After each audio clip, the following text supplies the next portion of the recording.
Welcome to another edition of Two Up Front, presented by Three Lions Pub from the Attention Era Media Studios. I am Baxter Colburn. And this is Simon Provan. A very touching tribute being played all across the airwaves today, not only by us, but many other people as well, as we remember the team that passed away today, unfortunately, Chapecoense, on their way to Colombia for the first leg for a Serie A game for them. It was actually the Copa Sudamerica final. Yes, and just a tragic event as their plane crashed. Simon, you have a little bit more of the details. This club, they were founded in 1973, Baxter, spent a lot of time in the minor leagues of Brazil, made it up to Serie A in 2014, have been there since, and this was their biggest game in their club's history. Again, traveling to Colombia to take on Atlético Nacional in the first leg of the Copa Sudamerica, which, if you don't know much about that, it's basically the Europa League of South America. So a big deal for this club. Plane crashed 22 miles from the airport. By the way, I want to give credit where credit's due. I'm getting most of this information from the Telegraph out of the UK, and a little bit more from an article just published 8 minutes ago by USA Today. Anyways, club is out of Brazil, crashed 22 miles from the airport. Only 5 survivors, originally 6 survivors, Baxter, but one of their goalkeepers who survived the initial crash ended up passing away later. So 3 players did survive the crash. Looks like a journalist as well, and not a custodian. What am I thinking of? Stewardess as well survived. So incredibly sad day. Everywhere you go on Twitter, everybody's talking about their thoughts and prayers being with this club, and of course the same for Two Up Front. Yeah, I think it was incredible too. I woke up to the news this morning, and it was amazing to see how quickly a lot of the big European clubs jumped on it, and I saw a video this morning of Real Madrid before their train today, just in a circle praying together, and just because James Rodriguez is Colombian, so he's at least from the general vicinity, and I'm sure there's other players on the team too that have that Brazilian or that South American heritage, I guess. Sure, they're all familiar with a lot of those guys and the general vicinity. So it was great to see how many people have immediately jumped on this, and it's not a big team. Let's be honest. The people they've fought all the way up from the 4th division basically in Brazilian football, and now they were playing in the 1st division, which is fantastic. But it's good to see that it doesn't matter where the team is. It's not. I'm sure it would be a different story if it was an Arsenal, a Barcelona, something like that. But the fact that these were guys that love the game, that played the game at such a great level, people are still celebrating them, and they're still doing everything they can to honor them as well, because anytime something like this happens, it's tragic. There's no doubt about it. Especially when you think about, they are a small club, not many people know about them. It makes their story even better. Even better when you're considering that here they are playing in a Copa Sudamerica final. Yeah. They've been called the Leicester City of Brazil because, when you're talking about big teams like Corinthians and Santos playing down in Brazil, and then you got the small club that's playing for a final.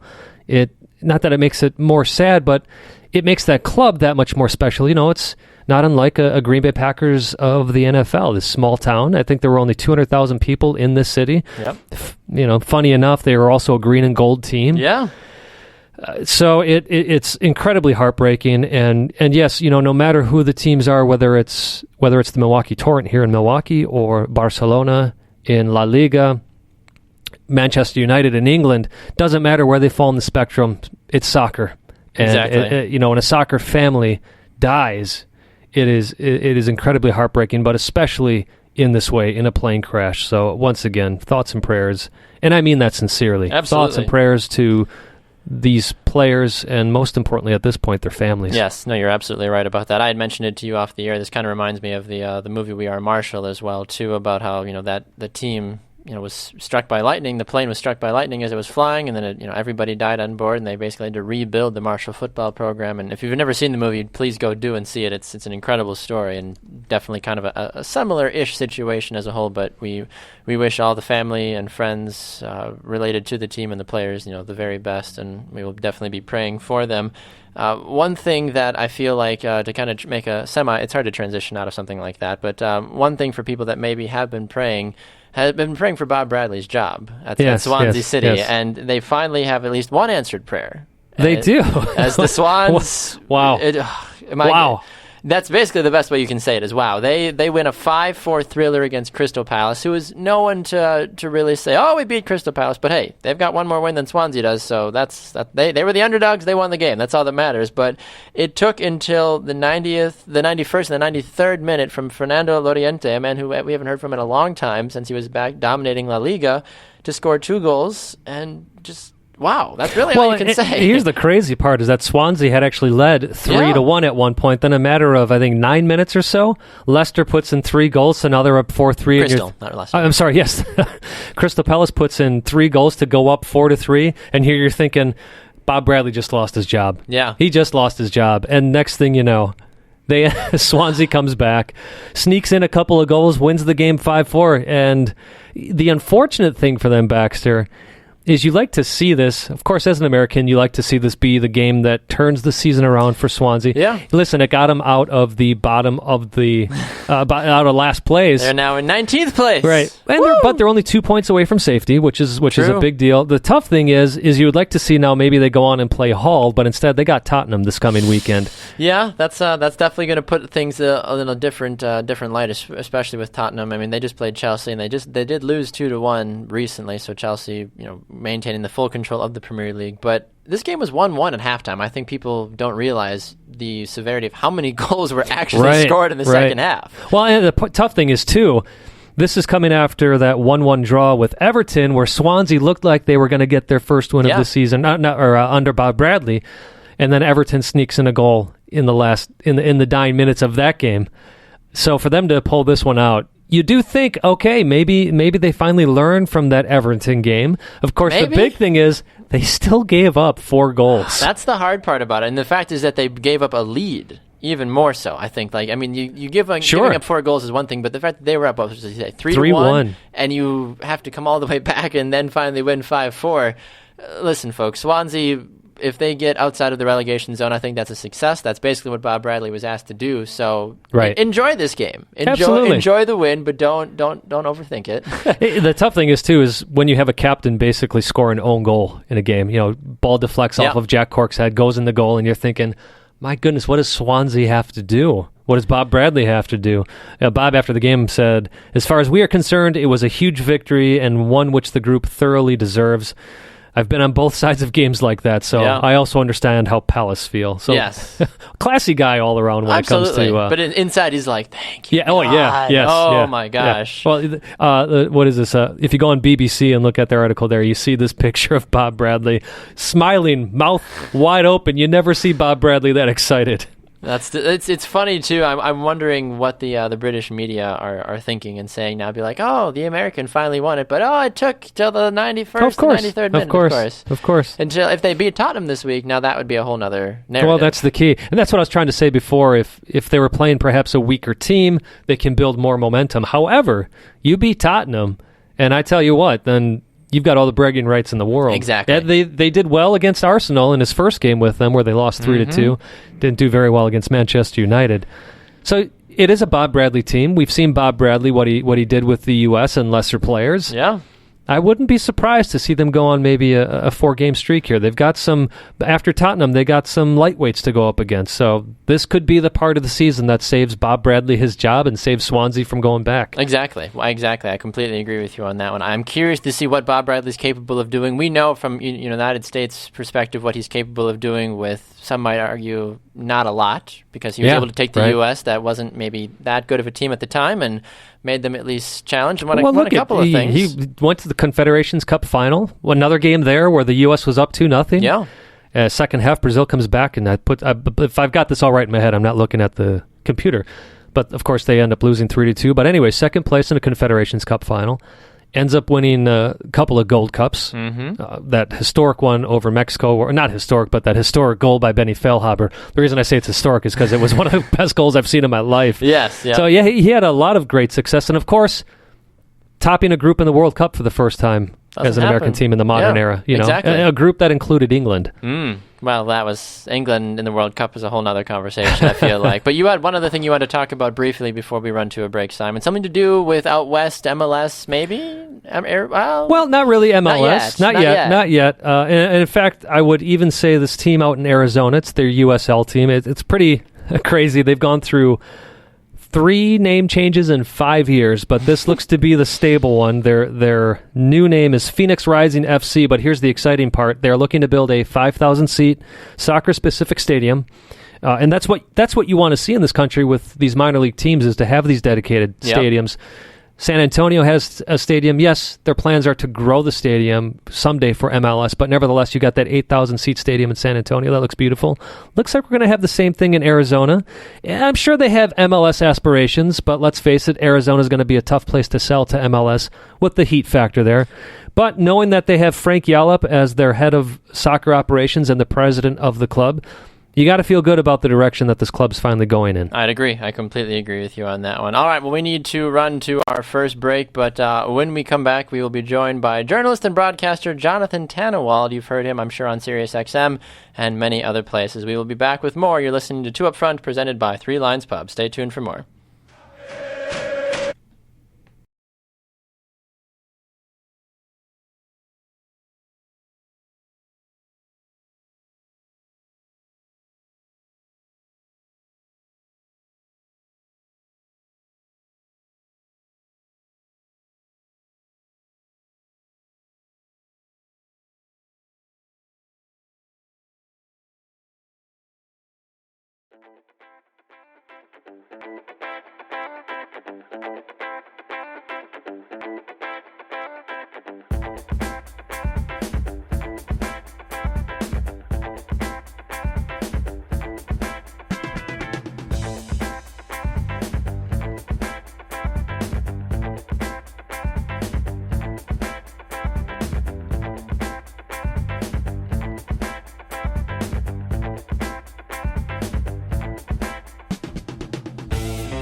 Welcome back to Two Up Front, presented by Three Lions Pub, here from the Attention Era Media Studios. I'm Baxter Colburn. And this is Simon Proban. Quick reminder for you, that first segment was the Kick Around, brought to you by Too Much Metal for One Hand. We were in more of a somber note, so we unfortunately neglected our sponsor. Sorry about that, Too Much Metal. But yes, Too Much Metal for One Hand is the official sponsor of the Kick Around. They were on last episode. Fred Gillick was here to introduce the new sponsorship, which was a lot of fun. So no disrespect to you, Fred, but when you have a massive event like this take place, it's hard to do a normal intro to a show. Fred's a cool dude. He'll totally understand. He's a rad dude. He's a rad dude. We didn't even tell people where they can find us, where they can listen to us. We just neglected everything. We just jumped into it. You can figure it out, folks. You can figure it out. No, we've got a guest now joining us on the shopfutsal.com call-in line. It's Jonanthan Tannewald. He covers the Philadelphia Union for the Philadelphia Inquirer. He's been on SiriusXM FC. He's been all over the place, and he joins us now here on the shopfutsal.com call-in line. Jonathan, welcome to Two Up Front, sir.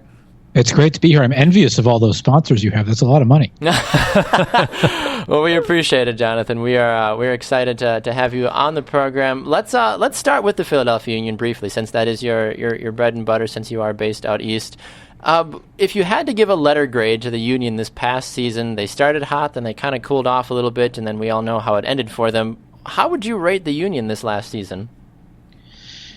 I would probably give them a B-, and I'm sure there are people who would, in this town, who are fans who would give them lower grades than that. They made the playoffs for the first time in 5 years, and I know that it was only as the 6th seed, and they backed in and they lost in the wild card game and so on and so forth. But when you haven't made the playoffs in 5 years in a town where the sports populace is such that if you say the word playoffs, they pay attention, but if you say the word soccer, they don't. Yes. So a B-. And also, on the positive side, obviously Ernie Stewart had a tremendous impact. They opened a new training facility next to the stadium. They promoted 2 academy products with fairly high prospects for their future to the first team. They're headed in the right direction. That is clear. When you look at this team as a whole, I think the name, at least for me, that jumps out a lot was Chris Pontius. I thought that he had a fantastic, a consistent campaign, I think, in 2016.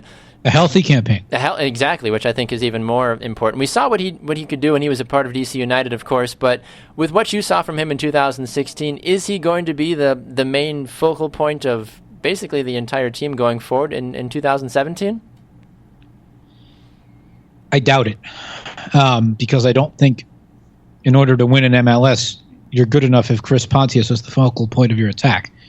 They have to replace Tranquilo Barnetta. There's some speculation that Alejandro Bedoya is going to be that replacement. I think he could be, but I also think that it would not be the worst thing if the Union went out and got a pure playmaker and let Alejandro Bedoya do some of the work behind him. Mm-hmm.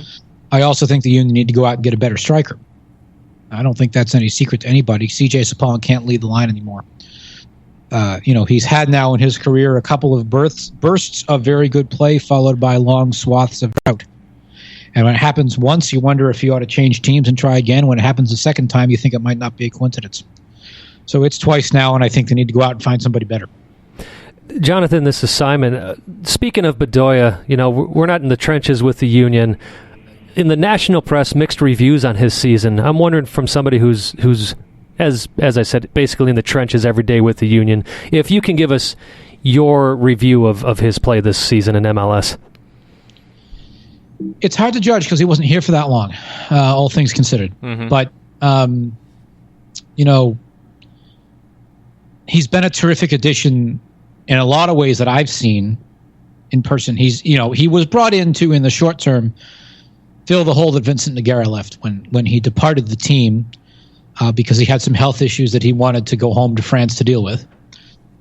And I thought Bedoya was a capable replacement, if not the perfect one, because Nogueira's skill set, work ethic, and just sort of way of fitting in there relative to the rest of MLS was going to be always very hard to replace. And we know there's a long history of midseason signings in Major League Soccer doing okay at best in that half season when they come in, and then doing very well in the full year thereafter. So I sort of expect Alejandro Bedoya to be on the same track. Now, off the field, in the locker room and so forth, a great addition. No doubt about that. A leader, a guy who has raised the standards for his fellow players and wants to be in America now and win in America and do so in Philadelphia, which is relatively close to his surroundings where he grew up and has lived a decent chunk of his life. He's based, I believe, in Miami now, but he's got lots of family up this way, New Jersey and in New England. So I think he is he's pretty happy, and I think he's in a good place, and he's a place where he can lead, and he wants to do that. And as we have all probably discussed amongst ourselves over the time, when American players come back to lead in Major League Soccer, that becomes sort of a thing, doesn't it? Indeed, it does. Yeah, we've noticed that for sure. Or is that in the past now, shall we say? Yeah, exactly. Well, Jonathan, I want to change gears here with you now. Let's step outside of Philadelphia and look at the playoffs as a whole. It's no secret that the Seattle Sounders won this last weekend over the Colorado Rapids. They win 3-1 total on aggregate. They go to their first ever MLS Cup playoffs. I have my own views about this, and I'm curious to get your thoughts about it as well, too. Is Seattle going to the final instead of Colorado better for MLS? No. Okay. Why do you say that? I'm curious. Seattle's in the final. because the team that is by many metrics beyond simply attendance the biggest in Major League Soccer is in the final. Mm-hmm. But they've never been there, though. Well, yes, and we've seen what has happened with TV ratings and other things as a result of that. True. That is true, yeah. No, look, I think Seattle is there on merit. I think Seattle, and I think whichever team wins tonight will be there on merit. I am a fan of playoffs. I grew up a hockey fan and a baseball fan, and yes, it asks something different of you than success in the regular season. Yes, there are too many teams in the playoffs. That is true. Yes, the playoff format is imperfect, but I would not object to Major League Soccer nonetheless sticking with it for 5 or 10 years instead of changing it every 3 so that people get used to the thing. Hey, Jonathan, if we had a sound effect that was ding, ding, ding, we'd be plugging away at those because there we go. I agree with every single point you've said. I've made those arguments on the show as well. I don't think there's anything wrong with having playoffs. I mean, everybody likes to cite how no other country does that, but yet the country just below us that everybody thinks that we need to catch up to, which we should, Mexico, has a playoff system. Yes, of course. And by the way, the MLS playoffs this year have been fantastic. Absolutely, and I think we're going to see a great game. I mean, we already saw we saw a fantastic game between Toronto and Montreal in the first leg. I can't wait for the second leg. Oh, good! It's going to be terrific. I wish I could go. I'm going to the final. I'm talking myself into that. It's not going to be cheap, unfortunately, because I'm going to have to buy an airfare on a week's notice or whatever it is. Yeah. But I'm excited. I just think whether it's in Seattle or Toronto, it's going to be a fantastic occasion. I don't mind the cold weather. You all are in Milwaukee. I'm sure you don't either. Exactly. Oh, yeah. Right. It's beautiful. It's 45 and sunny here today, so we don't know what cold weather you're talking about. Exactly right. Well, and consider that this final is going to have Jordan Morris and Nicolas Lodeiro on one side, and either Didier Drogba and Ignacio Piatti on the other, or Michael Bradley and Josie Altidore and Sebastian Giovinco. And for those of us who get to be neutral observers, and I would imagine for the folks at Fox as well, wouldn't it be nice to have Morris, Altidore, and Bradley in the championship game of American soccer? Oh, yes. Absolutely. That's a great point. A fantastic point, because, it is. We keep talking about the development of the American player, and what better showcase than an MLS Cup final? And these three players specifically, who are in the spotlight so much. Exactly, yeah. Jordan Morris, who kind of has been that burst onto the scene over the last year and a half, and then, of course, the household names like Altidore and Bradley as well.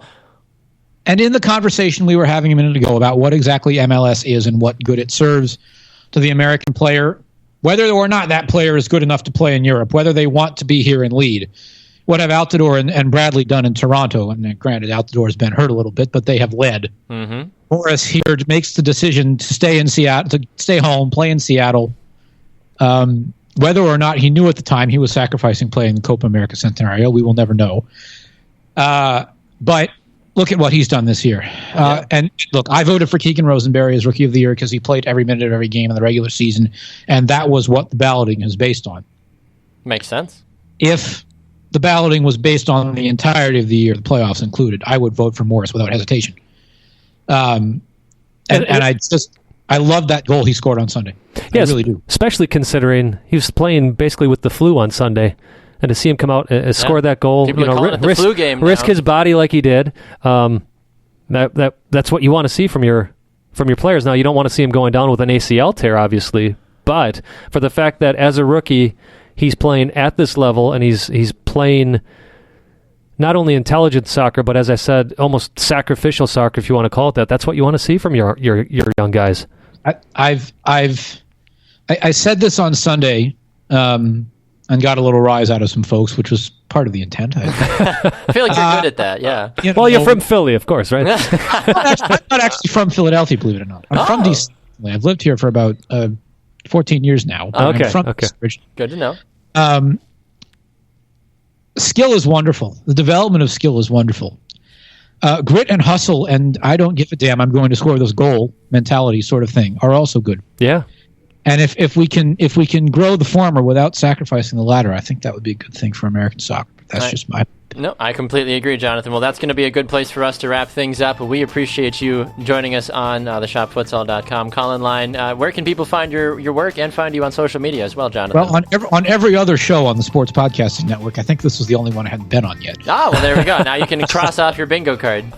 You can find me on Twitter at The Goalkeeper. You can find me on Facebook at facebook.com/JTannenwald. And I generally do respond to questions whether or not I should. Love it. I love it. Well, Jonathan, it's been a pleasure. So let's do this again sometime soon, all right? Absolutely, gentlemen. All right, thanks again. We're going to run to another break. When we come back, the U20s, they're out of the Women's World Cup. Simon's got a couple of thoughts about that. And, of course, we'll dive into some other fun things. You're listening to Two Up Front, presented by Three Lions Pub. Back right after this.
Visionary Media Studios. I'm Baxter Colburn. And this is Simon Provan. And this is Two Up Front, presented by Three Lions Pub. We just had Jonanthan Tannewald on the shopfutsal.com call-in line. Great interview with him, a guy that has been around the soccer world and knows a thing or two, and definitely showcased his knowledge there with us as well, Simon. Yeah, I loved his Fort, how do you say that, forthright way of, I can't English today, Baxter. You're the actor, too. You're supposed to be good with words. But see, that's usually somebody gives me a script, so the words are there for me. No, I just, his frankness, I loved his frankness, because I think we come from the same milk in that respect. I think so. When he was saying the things about the playoffs, you're like, yes, more of this. Oh, it was too funny. All right. But I also love it when we had Matt Doyle on. Exactly. We had some disagreements there, and that's what drives the soccer conversation in this country. It needs to, because if we all agreed about the same thing, nothing would ever get done. Well, speaking of the same thing, you had talked about the kick around being sponsored by Too Much Metal. I want to elaborate on that a little bit, because it's the first show after making the announcement, Baxter. We got to make sure that people know about Too Much Metal. So I want people to know that Too Much Metal showroom features unique t-shirts and apparel like the 414 stuff you see around town and the Cooler by the Lake hoodies. Anytime you go to a festival in Milwaukee, you'll see those. Too Much Metal, by the way, is an independent source of rad for smart people seeking smart t-shirts. So if you want to find out more about Too Much Metal, you can find them on Facebook or, of course, at toomuchmetal.com. All right, let's take a look at the beautiful game through the eyes of the U20s. They just found themselves out of the Women's Cup. They will play in the third place game. Actually, I do want to, got some breaking news, by the way, out of NWSL. And I want to talk about the U20s, but before I forget about this, the Dash traded defender Alicia Chapman to, of course, the Boston Breakers. Of course they did. No, there's not going to be any players left in NWSL once Boston's done. They're just going to it's going to be Boston Breakers A and Boston Breakers B, and they're just going to play each other 20 times and then call it a year. Right. So Alicia Chapman is a defender as well for the Canadian national team. So good move again by Boston. They had to shore up the defense. They cut a lot of players. Yep. They conceded the most goals in 2016. So, by the way, you know how I found this out? I saw Jonathan had tweeted this right before he came on the show. Thank you, Jonathan. We appreciate you if you're still listening. I'm looking to see if Houston got anything in return real quick as I pull this up. Is it like the Ali Krieger deal where they got a stick of gum and a matchstick? Maybe. It's ridiculous. But that's either way. I'll find a little bit later, but do you know that the Houston Dash made a deal with the Boston Breakers, Boston getting Alicia Chapman? We'll have to see. I'm curious. Curious. Well, a couple of other ladies that are going to find themselves in the NWSL over the next couple of years are the gals that play for the U.S. Women's U20s. They lose 2-1 to North Korea. For those of you that don't follow the soccer world, you're like, North Korea? How did we lose to North Korea? Simon, the North Korean women have been on a surge the last several months. I can't remember the last youth tournament. Maybe it was it was either the U17s or the U23s, but either way, they went and won that. Well, they're going to be in another final because the U.S. lost to North Korea 2-1. Now, again, looking at this from the outside, U.S. makes it to a semifinal in the U20 Women's World Cup. That's big. Mallory Pugh doing her thing, trying to lead this team. What's disconcerting, however, Baxter, in the quarterfinal against Mexico, which the U.S. won 2-1. Don't say oh no. They needed some heroics, some last-minute heroics in that game. They tried to have some last-minute heroics in this one as well, but the disconcerting thing is how much they are getting outshot. They were outshot in that Mexico game 15-4. Against North Korea, I think they had one shot on goal, and thankfully it went in. They had two. Two shots on goal. I've got it in front of me. They were outshot 25-7. 7 total shots on target for North Korea, 2 total for the United States. And listen, it was because of an error in North Korea's backline, an errant clearance, you could say, in which Natalie Jacobs for the U.S. jumped on to score in the 89th minute to tie this game up 1-1. But North Korea comes out in extra time and puts a goal in the 91st minute. Just bang right away. And it's interesting, too. You look at the stat line, it was very even across the board and everything else. Corner kicks, 9-8 U.S., fouls, 15-12. Both were offsides twice. So in that regards, it was close. But, yeah, the U.S. giving up a penalty kick in the 51st minute and then waiting until the 89th minute to score. And then going through 2 overtimes, not being able to tie it up again or even take the lead. is concerning. It really is. Well, and we'll see if history repeats itself. North Korea beat the USA in 2014 as well, but that was in the quarterfinals. Yeah. North Korea went on to lose to Nigeria 6-2, and that game, that U.S.-North Korea game, was in a shootout. But, U.S. is going to be in that third-place game against Japan, so we'll have another U.S.-Japan game. France, who was in the U.S.'s group, they were second in the group. They end up going on. They beat France. So we'll have a France-North Korea final for this U.S. U20s. That'll be a fun one. So, of course, the big concern is, we were talking about this a little bit beforehand, is the U.S. losing traction? Are they depending too much on athleticism and that's it, and not building enough skill? Has the rest of the world caught up to the U.S.? Is the U.S. doing things wrong? Or is it just a matter that the rest of the world is figuring out what the U.S. has been doing and have been applying that themselves? Mm-hmm. And we were having this conversation off the air as well, too. I brought up the devil's advocate question. Are we at a point now with the United States women's program? I feel like, at least. Men's is a whole other conversation. But right, the women's program, are we expected as the United States women to just win everything? Well, I actually don't think that's unreasonable. Yeah, I would agree. The U.S. should be winning everything. I mean, having a few blips here or there is fine. I get that. Yeah. But when you're looking at this past year, this has been a bad year. Yeah. And you're seeing the rest of the world not only catch up with the senior team, but with the youth teams as well. And that's what scares me. Is it the coaching? Is it the player selection? I wish I had the answer for you. That's always the hard question, I guess, to really dive into it, because so many people like to, blame the coach. I guess sometimes they'd be like, well, they put the wrong people on the field. It's like, well, regardless, I feel like at the national level, who you're putting on the field, if you are considered to be one of the best 3 players or 18 players, depending on the tournament, you're considered to be pretty darn good. If you're on that field, you're expected to perform at a high level. And if you're not, that reflects, I think, badly on you as a player as well, too. Regardless, absolutely, right. Regardless sometimes of where you are. I mean, I get the whole playing in position and sometimes of that, but if you're considered to be one of the best players in your entire country and you're on that field and you don't perform, I feel like that's a lot on you as a player. Well, with this team specifically, you saw them dominated by France, even though that game ended in a draw. You saw them dominated by Mexico, even though that game ended in a victory. But now you saw them dominated by North Korea, losing. Mm-hmm. So it's a matter of the defense isn't strong enough right now, and the offense has no power, which is surprising when you do think of players like Natalie Jacobs and Mallory Pugh being on this team as far as offensively. So I will say too, I wonder though if we're suffering from the Mal Pugh effect because of the players she has around her at the national team, at the senior national team level. Because if you have a young gun flying through the ranks, and then you suddenly throw them with an Alex Morgan or a Carly Lloyd or Megan Rapinoe feeding you the ball, I feel like if you've got the skill set, you're going to do even better than you're expected to do. But when you come down to your own quote unquote level, I don't know maybe how good that Mal Pugh actually is. Well, see, with my opinion on that, Baxter, is with the setup of the U.S. women's program, who has always had very strong youth teams, it should be the opposite, that Mallory Pugh coming down and playing with the U20s should make everybody else better.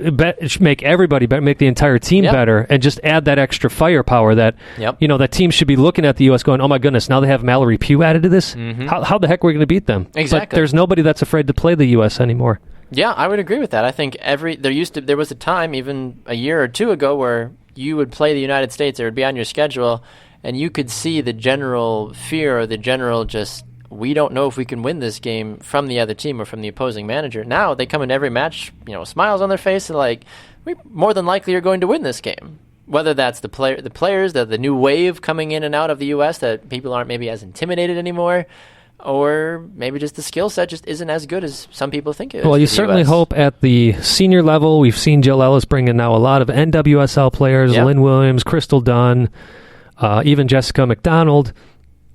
Excuse me, you see these players, so you hope that with the NWSL, that at least will catch some of these players up when they get to that age level, and that we start to see that work with the senior women's national team. And we don't know, because everything they've played so far is friendlies with all these NWSL players. Yeah, I'm curious to know how they would do in even a small tournament. And last thing I want to say, Baxter, is, boy, North Korea. When does that start now, are they going to be like Mexico, where they do so well with the youth teams, but then they get to the World Cup and they're constantly getting knocked out of the second round? Or is this going to be where we actually end up seeing the North Korean women's team, senior team, end up being the dominant nation, which I got to say that would surprise the heck out of a lot of people, including myself. I think because we know Japan and China are both very talented teams in that Asia-Oceanic region, so who knows? There's this changing of the guard every couple of years. There's always that one team that kind of comes out of nowhere, and people are like, we'll have to see. And that's the big difference between the men's game and the women's game. Exactly. The men's game, you're always going to have Germany, you're going to have Brazil, etc. England, etc. Yep. But the women's team, it's still evolving. You're right. All right, we're going to take a quick break. When we come back, we'll dive into the MLS news that's going on. Jermaine Jones wants to be a DP. Minnesota's got a head coach.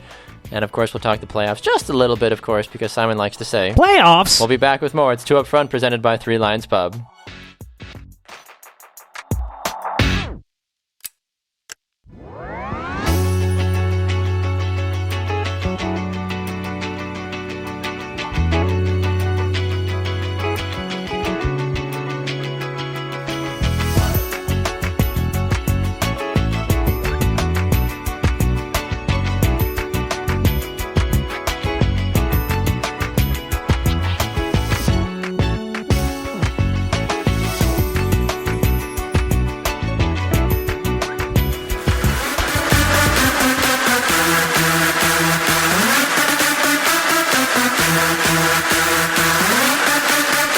Inside the Attentionary Media Studios in Milwaukee, Wisconsin. It's Two Up Front, presented by Three Lions Pub. I'm Baxter Colburn. And this is Simon Provan. All right, Simon Provan. Balloons! Woo! Minnesota United there. Hey, they've got themselves a coach. They sure do, and I think it's a smart one, Baxter. Do you? This was announced just about an hour and a half ago, actually. Yep.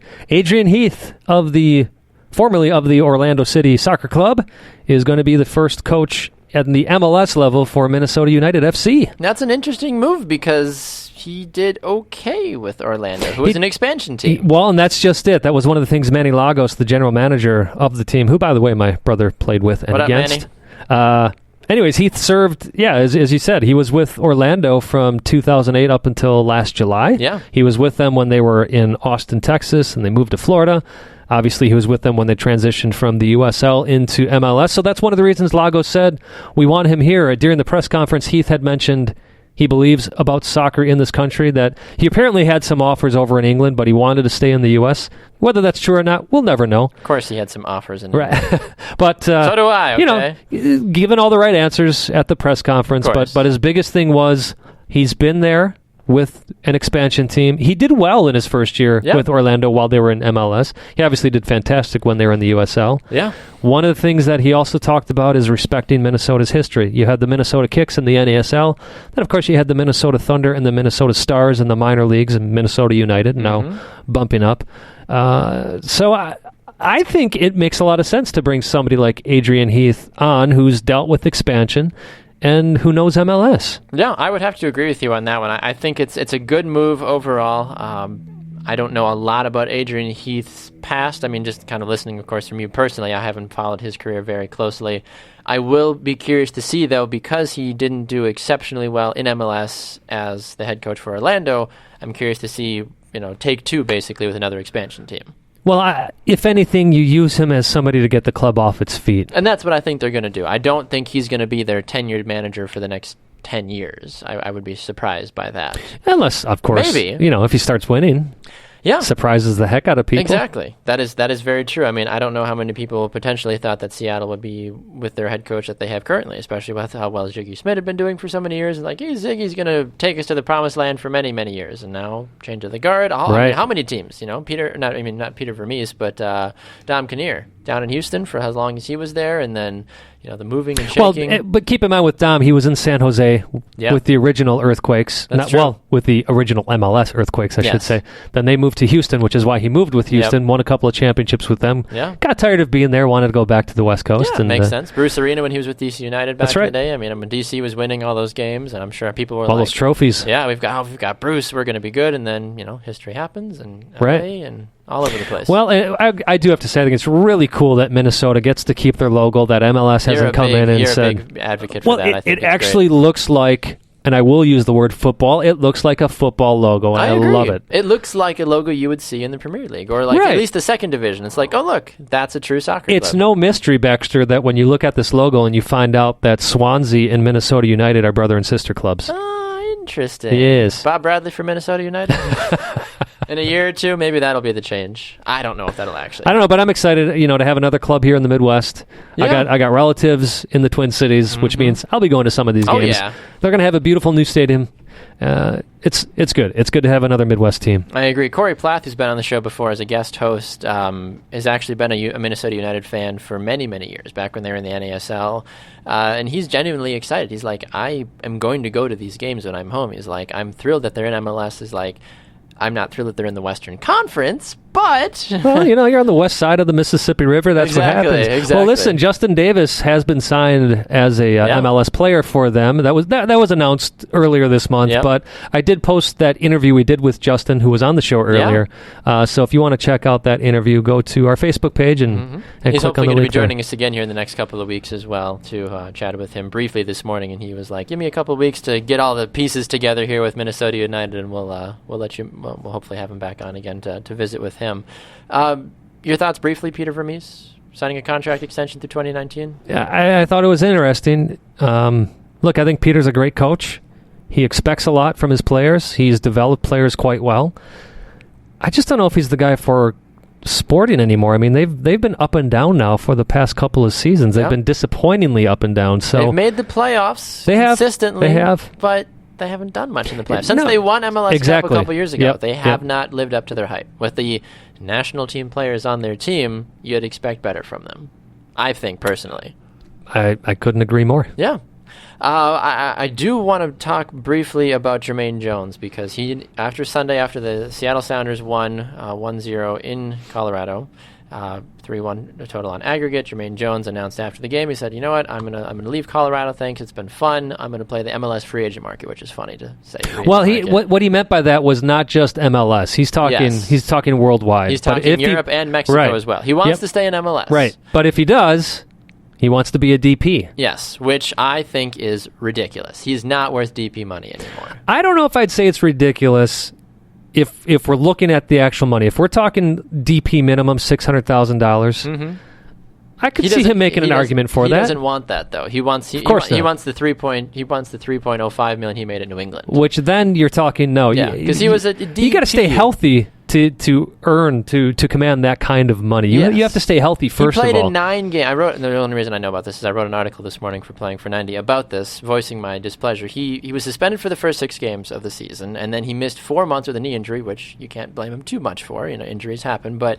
he played in 9 total games. I compared him. Do you know who Tony Robbins is, the motivational speaker? Yes. I compared him to Tony Robbins this morning. I said, because I'm like, if you need someone that will come into your locker room and fire your team up for a season, Jermaine Jones is the perfect guy. So if you're willing to pay him lots of money just to inspire your team, because he did that with New England, he did that with Colorado, then sure, he's worth every penny. And Tony Robbins, you got to pay like $5,000 to go to his week-long camp. Exactly. So maybe a little bit more expensive, of course. Maybe people would take Tony Robbins. He's in fantastic shape. But if you're looking for a player that's going to actually do something on the field, I think he's past that now. He's an icon. So if Minnesota or Atlanta wants to announce him maybe as a new signing, but can you honestly sit here and say that he doesn't affect the game? I think he does to an extent, but not, of course, nearly where he used to be. Okay. Even back in 2014 in the World Cup year, I think he was... What he did when he came to New England, I've never seen from him since that time. Because I think he was healthy, which, of course, makes a difference, but the way that he commanded the field when he was on the field for the Revolution, I think, is totally different than the 9 games that he did with Colorado. Well, and that's what it comes down to for me, is the 9 games. Yeah. You actually can hold it against him that he was injured when he's talking about looking for millions of dollars. Yes. You can hold that against him because he's out of contract, and now you can say to him, look, if you want to play with us, great, but we can't take a chance to pay you millions of dollars just to see you go down again. Do I think a club is desperate enough to do that? Yes. I think there's at least a handful of MLS clubs that are looking at Jermaine Jones. Maybe even Chicago sitting there going, well, we got screwed on him last time. Maybe we can get him the normal way this time. Speaking of Chicago, Baxter, Schweinsteiger. Yes. Very likely actually coming to MLS. I was surprised when I heard that one of his friends came out and said, you can expect this deal to be done. It would be good for Chicago to have a name like that. Schweinsteiger, I'm not sure how old he is. 33, I think. Is that right? So he's 30, not... 32, 33, I forget which one it is, but he's one of those two. So not over the hill when it comes to soccer. Yeah, a couple good years left in him. We've seen a lot of DPs retire this season, and I, for one, am happy to see a lot of these older guys. Frankie, Steve. Yeah, Frank, who played 3/4 of a season but got paid for 2. Anyways, I think this would be a great move for Chicago. They need to build up that midfield, and why not have somebody like Schweinsteiger to help lead that way? Exactly. I do find it interesting going to Atlanta. There's 3 names tied with the Atlanta United right now. Robbie Keane is one of them, which I think is interesting. Andres Guardado, which we know has been a talk for a while. There's been interest mutually back and forth. And then I found this one out this morning. It's been, of course, apparently been known for a while, but Nick Rimando as well. Yeah, I read about that one I did not realize yesterday or that a couple days ago. Until this morning when I was taking a look at it. But if you add those 3 players to your team, that's big right away. Rimando won't be a DP salary. Robbie Keane would probably be a DP salary. Guardado would want DP money, and then you've already got Kenwin Jones on your team, so there's your 3 DPs. Boom, boom, boom. That's still not a bad core to start with. They're all a little old, though. Right. Still, in my opinion. I think Atlanta or Minnesota, Atlanta especially, has an opportunity to sign a younger DP like a Giovinco somewhere out there to really rejuvenize their team. You can't continue to build your teams like NYCFC did with 3 over-the-hill veterans that gave you a couple of great moments over 2 years. It's just not the way you're not going to be successful in this league. And part of it is Atlanta has sold a massive amount of tickets already, season tickets. Yeah. They don't need to sign these older guys to get people in the door. The people are already going there. So I agree with you, Baxter. Go for somebody younger. I agree. I do find it interesting, too, from DC United. They signed Luciano Acosta on a permanent transfer from Boca Juniors after he had a terrific 1-year loan with the team. Yeah, a great move there. That's a huge move. I think that's a great move for DC United. We saw what he could do on the field, and Patrick Mullins kind of had a bit of a resurgence as well, too, which was great. DC United is going to be a dangerous team again next year. I think that they've got the makings for it. They will not have Alvaro Salvario anymore. He announced that he will be not returning to DC United. Yeah, I don't think he was. I don't think he was playing that much as the season came to an end, if I remember correctly. You can correct me if I'm wrong, anybody who's listening to the show, but I don't remember him playing that much actually. So that's not really a loss at all in my mind for DC. It wasn't the RSL Sabrio. That was a whole nother monster. He was fantastic a couple of seasons ago, but when he came to DC United, he had a couple of little moments. He and Espíndola would combine and be like, "Wow, the old Golden Boys are back in town." Yep. But it was never anything consistent. It just really wasn't.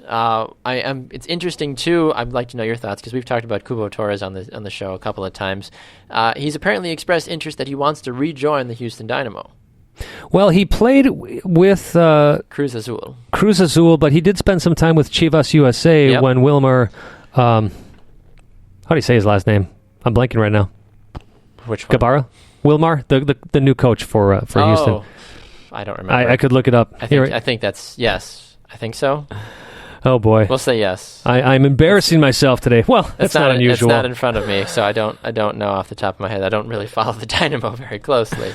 Anyways, they were together in LA at Chivas USA. Mm-hmm. So in that respect, maybe we see more of Torres with a coach that he's comfortable with. Yeah. But again, I don't think he's worth the DP money that it may take to bring him over to Houston. Yes. Or bring him back to Houston. Briefly, 2 other people I was curious to get your thoughts about if they would do well in MLS / be good for the league. Sami Khedira from Juventus and Jack Wilshere are both rumored to be being in conversation with the New York clubs and the Galaxy, of course, because who else would... Well, it is interesting because obviously a lot has opened up for the Galaxy with Keane leaving, with Gerrard leaving. They're we have money to spend. Exactly. We have DP spots to fill. Let's bring in. I think Khedira would be fun. I mean, Jack Wilshere, if he can stay healthy, of course. Well, that's the big thing for Wilshere. That's the big thing. But a lot of excitement. This MLS offseason is going to be fun regardless. So we'll definitely keep you posted on that. We're going to take one more final break. We'll come back. We'll wrap things up, do an I Believe. And Cabrera, by the way. Wilmer Cabrera. I was close. That makes so much sense now. All right, you are listening to 2 Up Front, presented by 3 Lions Pub. Back right after this.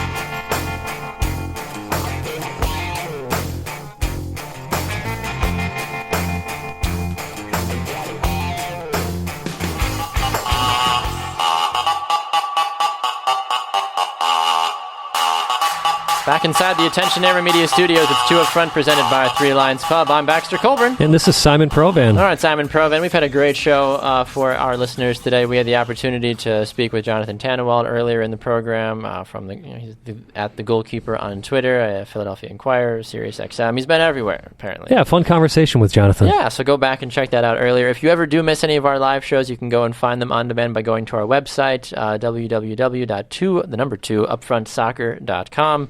And, of course, you can listen to us live, which we prefer, Tuesdays and Thursdays, 12 to 1 p.m. Central Time, live on Spreaker.com as well. Yeah, you can also find us on Facebook, and you can find us on Twitter at 2UpFrontSoccer. You can also find him at Baxter Colburn, at me at Simon Provan. All right, Simon, let's briefly talk about the MLS championship. Wow, the MLS Conference Championship game in the Eastern Conference taking place tomorrow night. Yeah, 3-2 is the aggregate right now. Montreal, of course, on top, but Toronto with 2 very big away goals. In quick succession, too. Yeah, it looked like Montreal was going to finish out this game with a massive lead, but then Toronto surprised the heck out of them. I think Toronto's going to win. I do too. I really do. Too. I really do. I don't think Montreal has enough left in the tank. You talk about, those away goals for TFC and what that means to them, and then getting to go home in front of a home crowd and they've been dominant basically all season. What does it say, though, Baxter, that this game was supposed to happen on Sunday and it couldn't because of the Grey Cup and they had to clean up the field first? But what is... you see all this... Listen, it shows that Canada cares more about Canadian football than soccer. But part of that is crazy because the first game in the series, Montreal-Toronto FC, broke viewing records in Canada. It's frustrating. It's frustrating when a couple of years ago you see Seattle taking on the LA Galaxy in the MLS Cup playoffs, and they're playing on a field with football lines still on it. Yeah, well, that's New England every year. You're speaking to a Revolution fan that basically should be a Patriots fan because those lines are more visible than the soccer lines. And listen, I know ultimately it does go to show that MLS has a long way to go. All right, so I'm not going to be sitting here being a crybaby, but that stadium was originally built for Toronto FC. Then we know they expanded it because of the Toronto Argonauts wanting to play there as well. But let's be honest, it still is incredibly disappointing that even at what was supposed to be your own stadium, your second fiddle, when you're talking about an Eastern Conference Championship game. This is huge. This is massive in Canada. This is Canadian history. Because this is the first time that that any Canadian team, Vancouver obviously is a Canadian team, let's not forget about them too, that's going to have the opportunity to number one, make it this far in the playoffs, but also then go to an MLS Cup as well. This is historic, and I do find it a bit saddening that they had to wait. They were told, hang on, you guys don't play, we're going to do a football game instead with more people than American football and our goalposts in the wrong spot on the field, and it's just weird to watch. It really is. Yes. I always feel like someone's going to catch a pass and run straight into the goalpost, because it's right in the middle of the in the end zone. I'm like, that just doesn't seem like a good play. Right. Maybe that's me personally. I don't know. Well, here's what I'll say actually about the game. All right, I think you're going to still see Toronto come out with their 3-5-2 with, of course, Altidore and Javinko up on top. You're going to see Montreal with that 4-1-4-1. Of course, Donadell in the middle. Piatti out on the left. Sometimes he moves to the center. Whether we see Mancuso or Drogba top, I still think we see Drogba come in later in this game because they've been doing great with Mancuso up top for them. But I think we're going to see another explosive game. One of the things that I've been talking about is I'm not a fan of the lower seed hosting. Yeah. Because a lot of times what you see happen is they go ahead, and then when they get to the second game, they just park the bus, and it becomes incredibly boring. Now, we didn't necessarily see that in the Seattle-Colorado game, but again, that was Colorado on the field, so that's a big difference there. But what's exciting about this is because Toronto is only one goal away from winning the series with their away goals. They win this game 1-0. They're through. Because of that, you're going to see Toronto come out explosively. And I think Montreal knows they don't have the back line. Yeah, they got some good players with Kamara and Cabrera, Simon, Oyongo. But they're not strong enough to hold up against a barrage for 90 minutes. So I think we're going to see a very exciting, offensively minded game. And Josie Altidore finds a way to get on the score sheet again. I think he's feeling it right now, and I think that's what you want. The playoffs are the runs made by teams are made because of players getting hot at the right times. It's say what you will about Josie the entire rest of the MLS season.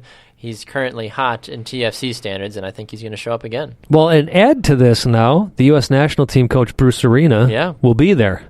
Oh, right. So now Josie and Bradley are going to have that extra set of eyes looking at them. You hope that pressure works well for them. I hope but so. They've got that extra motivation now to show Bruce Arena that you need to keep calling me up. Yes, I completely agree. All right, let's move to our final segment of the show.